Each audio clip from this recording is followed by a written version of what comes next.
Hallelujah, olalpa Liminin pagkatse Kan fel na le ting lim na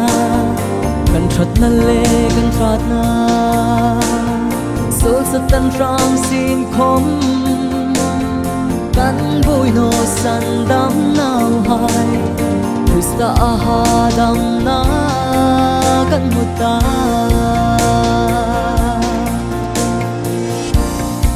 Xin phình na mal som na pham kim chu kan lo chang ta Krista cho Adam na pham kim chu tu le chang tu kan ni vui na sum sing sin khom Krista chol na kan huta Hallelujah olalpa Liminin pagkatse Kan fel na le ting lim na Kan trat na le kan trat na Sol sa tan rang sin khom Kan vui no san dam nao hai Krista aha dam na kan muta Ko vel moi na Pau sak na in nar na In reng hai le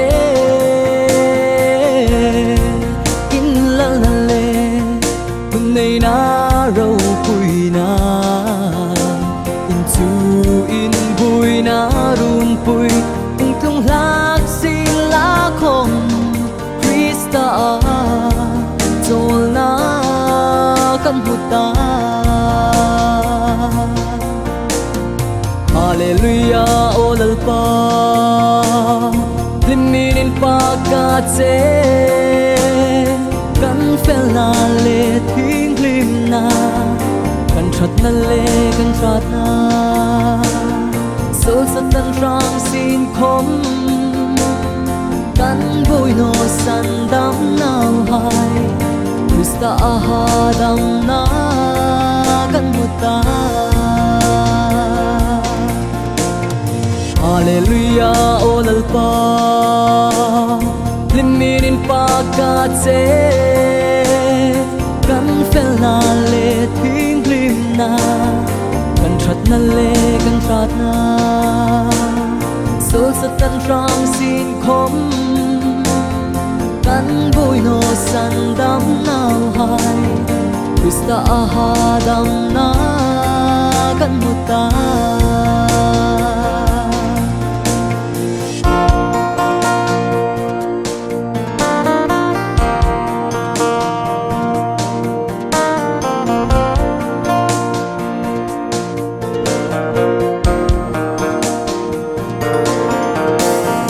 Hallelujah olalpa Liminin pagkatse Kan fel na le ting lim na Kan trat na le kan trat na Sol sa tan rang sin khom Kan vui no san dam nao hai Krista aha dam na kan muta Hallelujah olalpa Liminin pagkatse Kan fel na le ting lim na Kan trat na le kan trat na Sol sa tan rang sin khom Kan vui no san dam nao hai Krista aha dam na kan huta